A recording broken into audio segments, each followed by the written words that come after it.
नमस्कार दोस्तों आज की इस वीडियो में जो है हम लोग वापस से एसएससी सीएचएसएल से रिलेटेड ईडियम्स के बारे में जो है वो बात कर रहे हैं।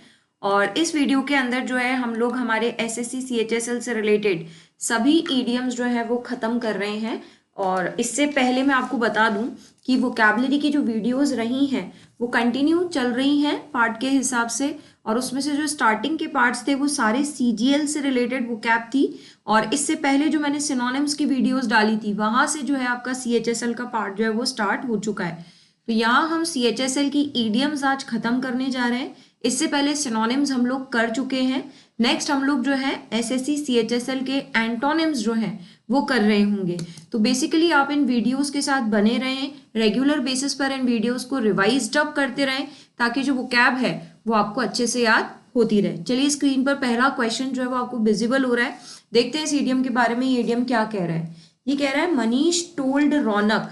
मनीष ने रौनक से कहा, क्या कहा? टाइम एंड अगेन, यानी कि उसने बार बार मनीष ने रौनक से कहा of the ill consequences of his habit of being late to the college, कि भैया आप रोज कॉलेज में क्या आते हो? लेट आते हो। इस हैबिट को, ये हैबिट बेकार हैबिट है, इस हैबिट के क्या क्या कॉन्सिक्वेंसेज हो सकते हैं? क्या क्या, यहाँ पर इल का मतलब है बेकार, क्या क्या बेकार, ये इल जो है ना यहाँ पे एडवर्ब का काम कर रहा है, तो क्या क्या, सॉरी एडजेक्टिव का, यहाँ पे क्या क्या इल कॉन्सिक्वेंसेज हो सकते हैं आपके रोज रोज कॉलेज लेट आने से? ये जो मनीष है ना ये बार बार रिमाइंड कराता रहता है रौनक को। तो टाइम एंड अगेन, ये जो अगेन वर्ड है ना ये एक्चुअली मतलब है ना अगेन का टाइम से ही है, यानी टाइम एंड टाइम, यानी कि बार बार ऐसा कोई काम जो रिपीटेडली किया गया हो। रिपीटेडली यानी कि हर थोड़े दिन में उस चीज को रिपीट की गई हो, बार बार यदि कोई काम किया गया हो उसे हम क्या कहते हैं? Time and again. तो इसका राइट आंसर क्या हो जाएगा? Option number 1। कि टाइम एंड अगेन का क्या मतलब होता है? टाइम टू टाइम आप किसी चीज को याद दिलाते रहो, करते रहो, वो आता है क्या? Time and again. चलिए आगे बढ़ते हैं। नेक्स्ट ये आपसे मीनिंग पूछ रहा है किसका? लॉस हार्ट का। देखो लॉस हार्ट का मतलब आप ऐसा समझें कि है ना आपने ना ये मानना बंद कर दिया है, ये बिलीव करना बंद कर दिया है कि आप है ना सक्सेसफुल होंगे। ऐसा क्यों? क्योंकि ना आप इस चीज के लिए बहुत लंबे समय से क्या कर रहे थे? ट्राई कर रहे थे। तो उसका बेसिकली मीनिंग क्या है कि आपने ये बिलीव कर लिया है, ये मान लिया है। क्या मान लिया है? कि जो आप हो वो सक्सेसफुल नहीं होगे, यानी कि आप जो है अनसक्सेसफुल ही रहोगे, ऐसा आपने मान लिया है। या उल्टा, कि आपने ये बिलीव करना छोड़ दिया है कि आप सक्सेसफुल बनेंगे। ऐसा क्यों? क्योंकि आपने इस चीज को ट्राई करते करते क्या हो गया? आपको बहुत टाइम हो गया, यानी इस चीज को ट्राई करते करते बहुत टाइम हो गया, इसलिए आपने ये बिलीव कर लिया है कि आप कभी सक्सेसफुल नहीं होगे। तो लॉस हार्ट यानी कि आपने अपना जो दिल है वो क्या कर दिया है? खो दिया है। किस चीज में? जिस काम को आप बहुत लंबे समय से ट्राई कर रहे थे उस काम को करने में आपने जो अपना हार्ट है वो क्या कर दिया है? लूज कर दिया, खो दिया है। इतने टाइम से तो आपने अपना हार्ट बना के रख रखा था, यानी आपने एक पेशेंस रख रखा था, होगा होगा, अभी नहीं तो कभी तो होगा। लेकिन अब जो ये पेशेंस है ये आपका क्या हो गया है? खत्म हो गया है। ठीक है, कैसे याद रखेंगे? कि आपने अपना जो हार्ट है वो क्या कर दिया है? लूज कर दिया है। तो देखिए, to be suspicious of your success, है ना, यानी कि आप क्या सक्सेस के लिए सस्पिशियस हो? नहीं। To get success by believing in yourself? नहीं। To believe in your success? नहीं। ये क्या है? To stop believing that you can succeed, ये बिलीव करना आपने बंद कर दिया है कि आप क्या होगे? सक्सीड होगे। वो क्या कहलाता है? Loss heart. आगे बढ़ते हैं। नेक्स्ट ये आपसे पूछ रहा है गिफ्ट ऑफ द गैब। नाउ बेसिकली जो गैब वर्ड है ना ये हम यूज करते हैं हमारी टंग के लिए, है ना, यानी कि जीभ के लिए। यानी कि किसी को जीभ का क्या मिला हुआ है? वरदान मिला हुआ है। गिफ्ट यानी वरदान, तो जीभ का वरदान यानी देखो हम जीभ से क्या करते हैं? बोलते हैं ना, तो किसी को बोलने का वरदान मिला हुआ है। अब बोलने का वरदान मतलब ऐसा व्यक्ति जो बहुत ही अच्छा बोलता है, जिसको सुनना बहुत पसंद है। तो जो सुवक्ता होते हैं ना, जिनको बहुत टैलेंट है बोलने का, उनको बोलते हैं गिफ्ट ऑफ द गैप। और सुवक्ता को हम इंग्लिश में है ना इलोक्वेंट भी कहते हैं, है ना। तो इलोक्वेंट यानी जिसकी स्पीच जो है वो क्या हो? बहुत अच्छी हो। कैसे याद रखेंगे? गैब मीन्स टंग, तो किसी को टंग का क्या मिला हुआ है? गिफ्ट मिला हुआ है। अब टंग का गिफ्ट यानी किसी को बोलने का वरदान मिला हुआ है, यानी कोई व्यक्ति बहुत अच्छा बोलता है। बहुत अच्छा बोलता है यानी सुवक्ता है। सुवक्ता यानी इलोक्वेंट है। चलिए देखते हैं। विटी तो नहीं है, विटी का मतलब तो होता है हाजिर जवाब, जिसके पास हर चीज का क्या होता है? जवाब होता है ना। उस हाजिर जवाब व्यक्ति को हम कहते हैं क्या? विटी, है ना। ह्यूमरस भी नहीं होगा। टैलेंट फॉर स्पीकिंग या टैलेंट फॉर सिंगिंग, तो यहाँ सिंगिंग का टैलेंट नहीं है, बोलने का टैलेंट है। Talent for speaking is known as what, gift of the gab. आगे बढ़ते हैं। नेक्स्ट ये मेरे से पूछ रहा है इस ईडियम का मतलब, जो कि अंडरलाइंड है। अब अंडरलाइन वर्ड क्या है, इन डीप वाटर। जरा एक बार सेंटेंस पढ़ते हैं। Teja followed his friends advice. Teja किसकी एडवाइस फॉलो कर रही है, अपने दोस्त की एडवाइस फॉलो कर रही है। So now he is in, Teja अच्छा लड़का है, इसका मतलब now he is in deep water. अब वो कहाँ है, डीप वाटर। अब इसे ऐसे याद रखें, मैं आपको ना गहरे पानी में है ना डाल दूं, है ना। अब गहरे पानी में जब आपको मैं डाल दूं तो ये सिचुएशन आपके लिए कैसी है, ये सिचुएशन आपके लिए अच्छी है या ये सिचुएशन आपके लिए ट्रबल की है। भाई एक आधा मिनट तो ठीक है, उसके बाद सांस आना बंद हो जाएगी, आपको क्या हो जाएगा, अनकंफर्टेबल हो जाएगा, सफोकेशन हो जाएगा, आपको ऐसा लगेगा बाहर निकालो नहीं तो मैं मर जाऊंगा, है ना।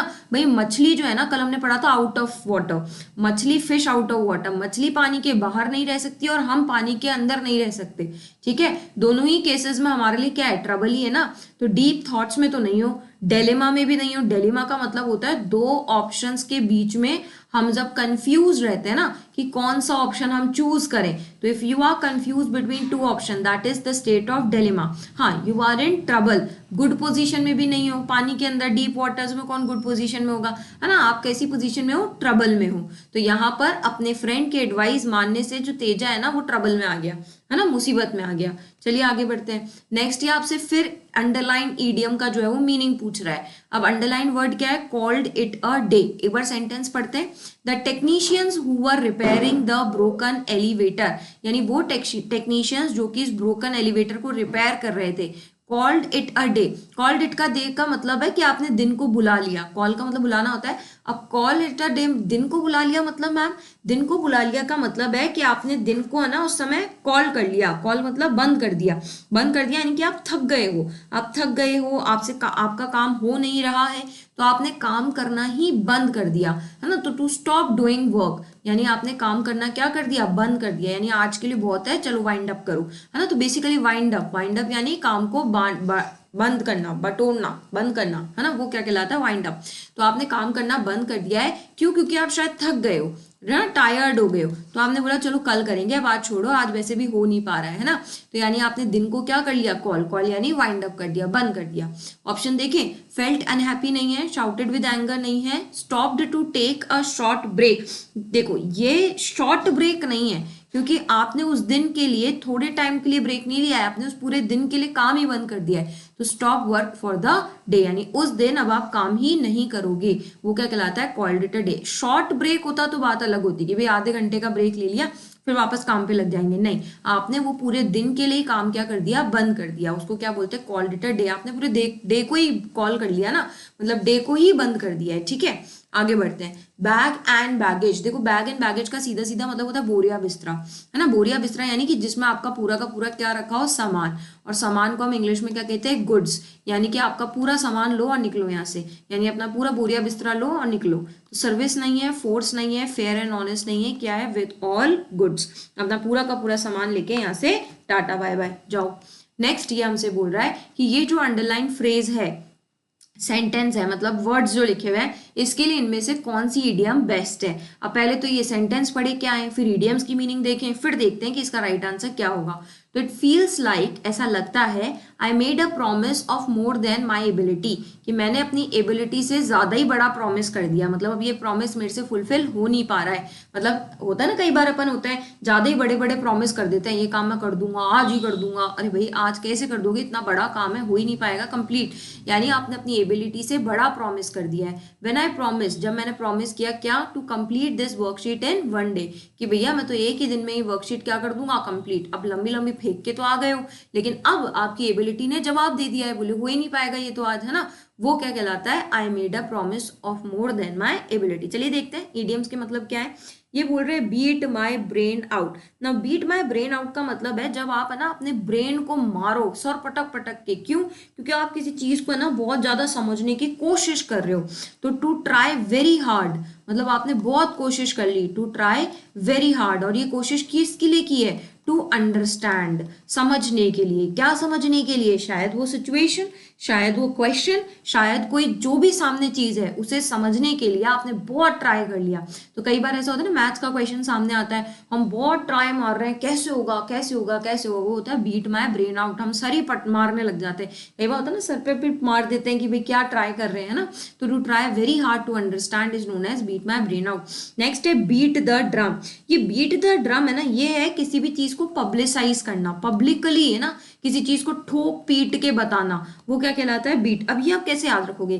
देखो पुराने जमाने में है ना, क्या होता था, जब लोगों तक खबर पहुंचानी होती थी तो आपने देखा है कि है ना, ड्रम वाले को खबर देकर के भेजा जाता था, फिर वो जोर जोर से ड्रम बजाता था, फिर गांव में सब इकट्ठे होते थे और फिर वो जो है राजा की जो भी अनाउंसमेंट है वो सुनाता था, है कि नहीं है? वहीं से ये ईडीएम आई है बीट द ड्रम, यानी ड्रम पीट पीट के आप लोगों को क्या कर रहे हो? पब्लिसाइज, यानी ये चीजें बता रहे हो, ठीक है।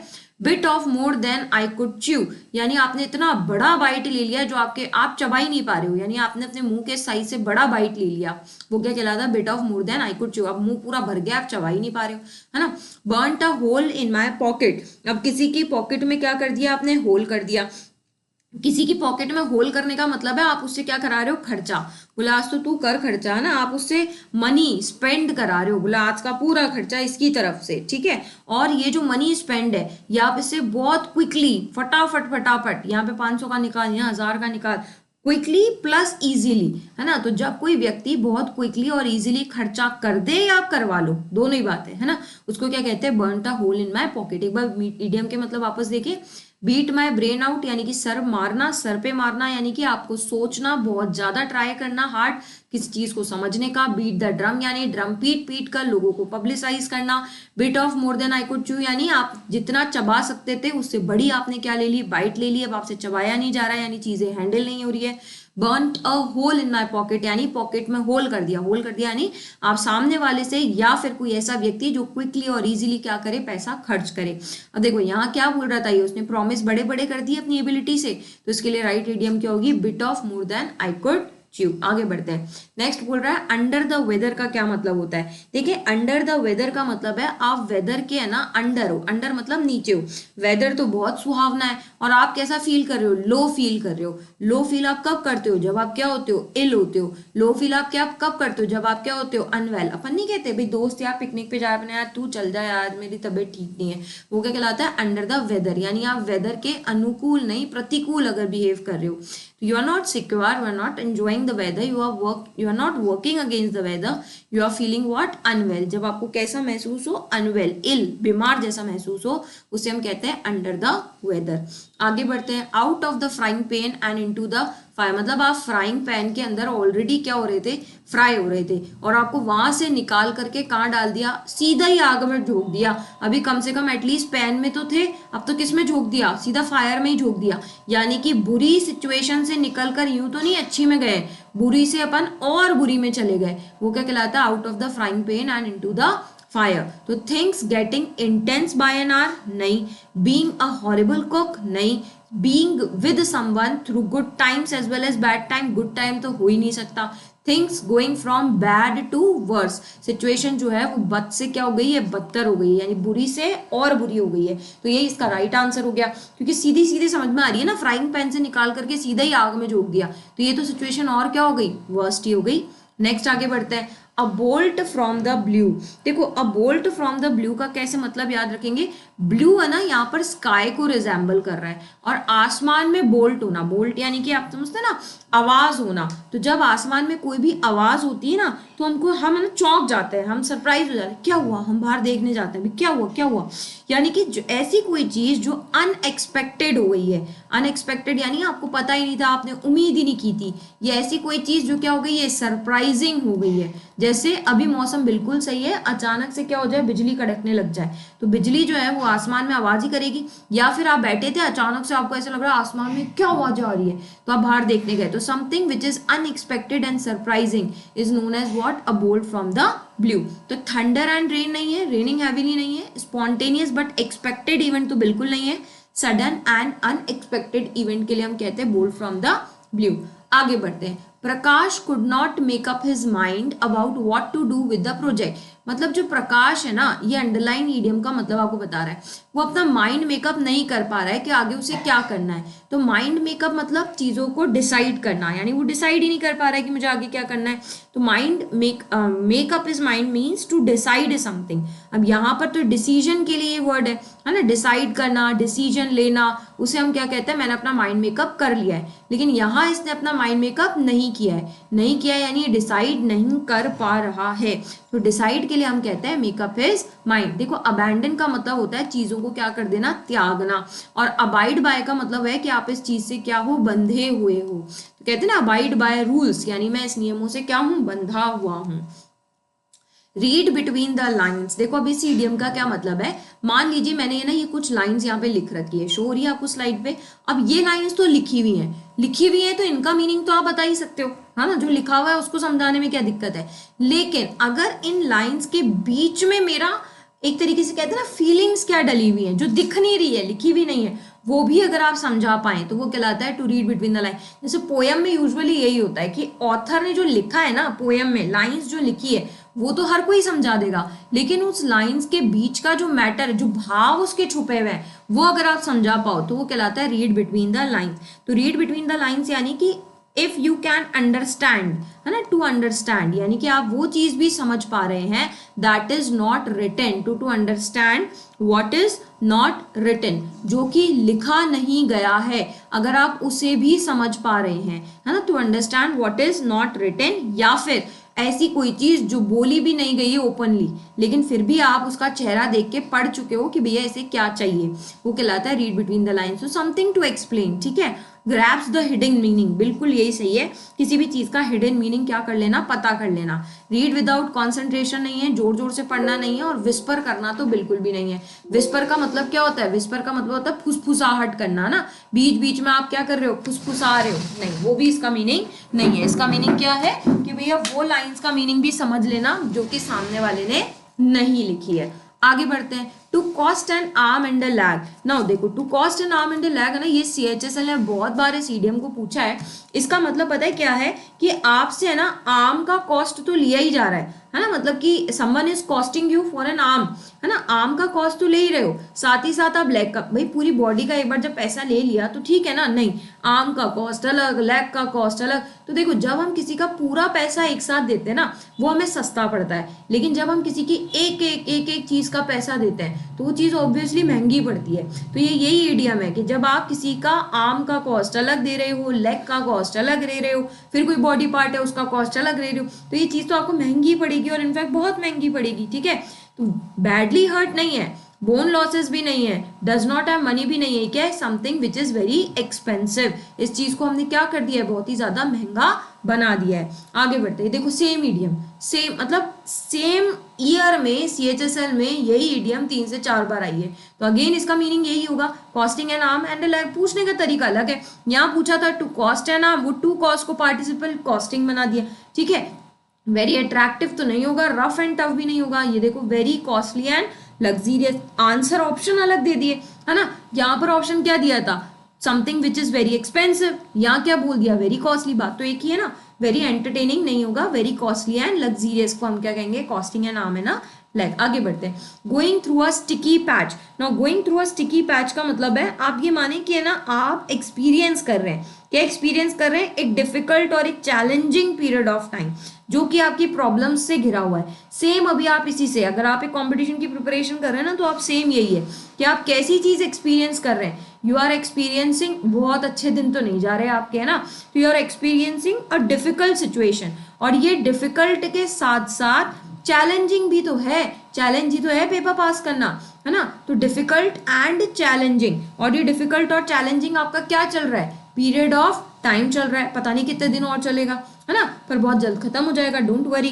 तो ये पीरियड ऑफ टाइम जो किससे भरा हुआ है, रोज एक नई समस्या खड़ी होती है आपके जीवन में, फिल्ड विद प्रॉब्लम्स। भैया आज मैथ्स पढ़ें कि आज रीजनिंग पढ़ें कि आज इंग्लिश पढ़ें, अगेन एक बार वापस, क्या है ये, you are experiencing a difficult और चैलेंजिंग प्रॉब्लम्स पूरे पीरियड ऑफ टाइम पे, जो किससे भरी हुई है, फिल्ड विद प्रॉब्लम, से क्या कहते हैं, going through a sticky patch, ठीक है।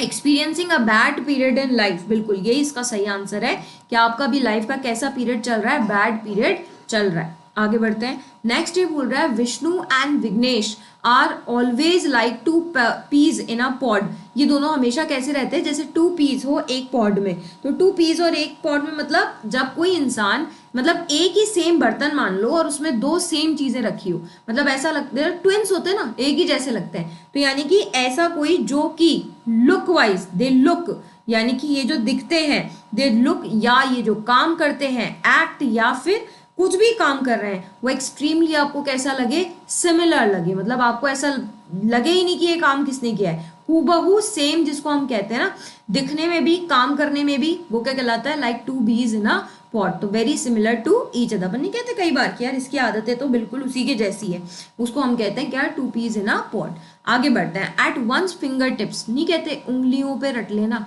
है ना, यानी कि उंगलियों पे याद होना चाहिए ये चीज, तो उंगलियों पे याद होना चाहिए, बिल्कुल सब कुछ आना चाहिए आपको, बिल्कुल सब कुछ आना चाहिए, यानी टू बी अवेयर नहीं होगा, टू टेक रिवेंज नहीं होगा, आउट ऑफ रीच नहीं, टू हैव कंप्लीट नॉलेज। कहते हैं ना टिप्स पे याद है मुझे, तो टिप्स पे याद है यानी आपको पूरी की पूरी नॉलेज है। आगे बढ़ते, to throw dust in one's eyes, ये इडियम भी बहुत बार सुनिए, धूल झोंकना, है ना, यानी कि किसी की आंखों में क्या करना, धूल झोंकना। तो किसी की आंखों में धूल झोंक कर आप सामने वाले को आराम से बुद्धू बना सकते हो, यानी कि किसी को क्या बनाना, डिसीव, किसी को डिसीव करना, या फिर किसी को क्या करना, मिसलीड, है ना, आंखों में धूल झोंक दिया, उसे थोड़ा दिख रहा है, कहीं पे भी ले जाओ उसे। तो टू मिसलीड समवन या to deceive someone is known as to throw dust in one's eyes. To talk in an abusive language नहीं है, गाली बकना नहीं है।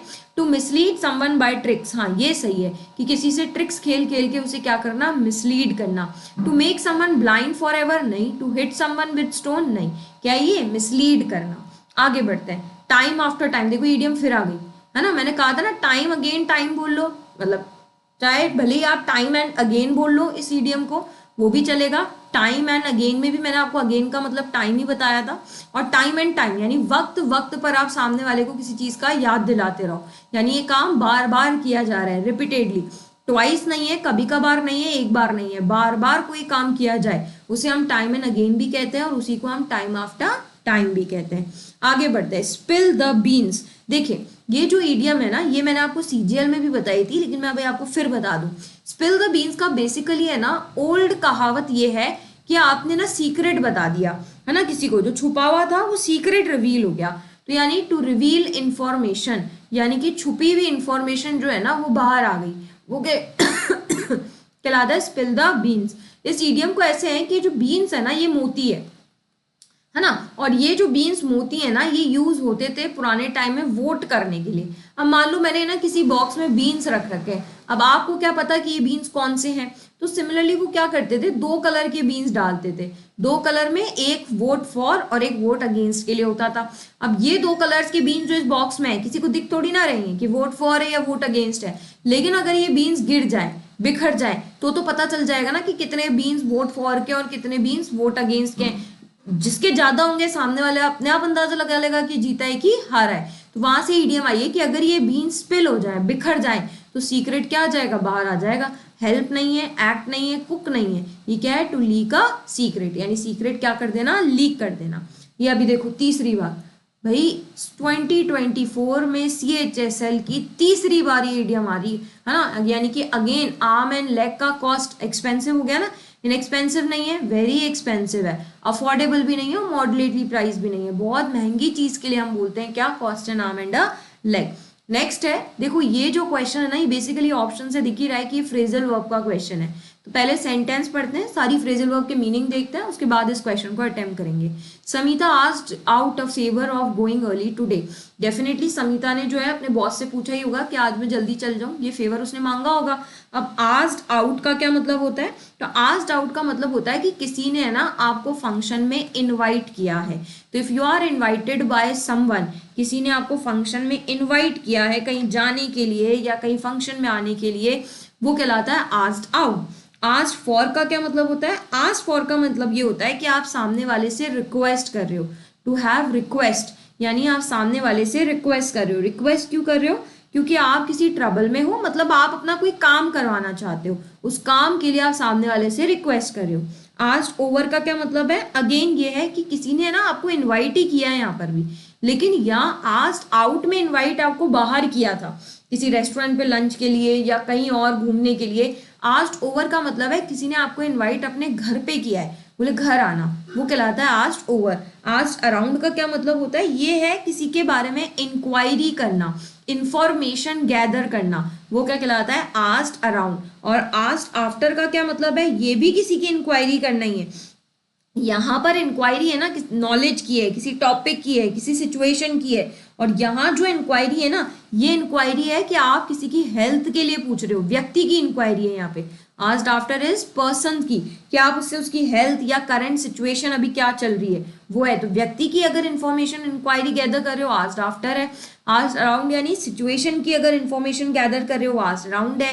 आस्क्ड ओवर यानी किसी ने इन्वाइट किया है घर पर। आस्क्ड फॉर यानी रिक्वेस्ट करना आपके काम के लिए। और आस्क्ड आउट अगेन इन्वाइट किया है लेकिन बाहर। अब यहाँ समीता ने जल्दी घर जाने के लिए रिक्वेस्ट ही तो की होगी अपना काम निकलवाने के लिए, तो यहाँ पर राइट आंसर क्या हो जाएगा आस्क्ड फॉर। ठीक है, आगे बढ़ते हैं। नेक्स्ट है Independence Day is considered as. Independence Day को कैसा दिन माना जाता है, रेड लेटर डे। देखो रेड लेटर डे का मतलब होते हैं ऐसे दिन जो इम्पोर्टेंट है ना। अब इम्पोर्टेंट कैसे हैं, जैसे अगर आपने ना कभी देखा हो अपना कैलेंडर, तो कैलेंडर पे जितनी भी इंपॉर्टेंट डेट्स होती है ना, डेट्स वो रेड लेटर से ही मार्क होती है, चाहे वो छुट्टी हो चाहे कुछ भी। ऑस्पिशियस जितनी डेट्स हैं वो सारी रेड लेटर से, वहां से याद रखेंगे कि डे कैसा है, रेड लेटर से मार्क है। रेड लेटर से मार्क है यानी कि ये जो डे है ये कैसा है, इंपॉर्टेंट है, ये डे कैसा है, मेमोरेबल है। और ये जो मेमोरेबल और इम्पॉर्टेंट डे है ना, ये हैप्पीनेस का है, यानी कि खुशी का माहौल है, ये सेलिब्रेशन का माहौल है। इसीलिए सारी छुट्टियां हम यही देखते हैं कैलेंडर में, इस महीने कितनी रेड डेट्स हैं, है ना। ये हैप्पीनेस और सेलिब्रेशन की डेट्स हैं। तो red letter day is not a regular day, it's not uneventful day, it's not unimportant day. कैसा डे है, मेमोरेबल डे है। उम्मीद है ये ईडियम आपको याद हो गई होगी। तो यहाँ पर जो है मैंने आपको सारी CHSL से रिलेटेड जो ईडियम्स थी जो 2024 के एग्जाम्स में पूछी गई थी वो मैंने आपको कवर करा दी हैं। अगेन आई एम सेइंग कि आप इन ईडियम्स को 2 बार भी अगर आपने वीडियो देख ली ना, दो बार, अगर एक वीडियो को 2 बार भी देख ली तो ये ईडियम्स आपको डेफिनेटली याद हो जाएंगी। इस तरीके से ही मैंने आपको ये समझाई है ना। तो अगर आपको इनमें से किसी भी ईडियम में कोई डाउट हो या कोई भी सजेशन हो, वो आप मुझे कमेंट बॉक्स में जरूर से दें। देखिए अगर मैं आपके कमेंट का रिप्लाई नहीं कर रही हूँ तो आप ये मत समझिएगा कि मैंने आपका कमेंट पढ़ा नहीं है, मैंने आपका कमेंट बिल्कुल पढ़ा है। आप में से कुछ स्टूडेंट्स को प्रॉब्लम आती है, मुझे कमेंट भी करते हैं, तो आप चिंता ना करें। कई स्टूडेंट मुझे टॉपिक भी बोलते हैं कि मैम हमें इस टॉपिक पे डाउट आ रहा है, तो आप हमें इस टॉपिक को एक्सप्लेन कर दें। तो मैं आपसे बिल्कुल बोल रही हूँ, मैंने आपका वो कमेंट पढ़ लिया है और आगे आने वाली वीडियोस में आपको उस टॉपिक से रिलेटेड जो है बिल्कुल आप कंटेंट जो है वो मिल जाएगा। ठीक है, कई स्टूडेंट्स ने मुझे लिखा है कि मैम हमें रीअरेंजमेंट में प्रॉब्लम आ रही है, कॉम्प्रीहेंशन में प्रॉब्लम आ रही है, तो हम डेफिनेटली रीअरेंजमेंट और कॉम्प्रीहेंशन से भी जो है वो डील करेंगे। अगर आपको भी किसी टॉपिक में डाउट आ रहे हैं, प्रॉब्लम आ रही है, आप कोई सजेशन देना चाहते हैं, आप मुझे कमेंट जरूर से करें। आपके कमेंट्स मैं डेफिनेटली पढ़ती हूँ और आगे आने वाली वीडियोज में जो है आपको आपके कमेंट्स के आंसर मिल जाएंगे। ठीक है, यानी आप चिंता ना करें, सब कुछ कराया जाएगा। Wait for the next video. ठीक है, तब तक के लिए आप इन वीडियोस को रिवाइज अप करते रहें। चलिए नेक्स्ट वीडियो में आपसे फिर मुलाकात करते हैं फ्रेंड्स, तब तक के लिए जय हिंद, जय भारत, राधे राधे।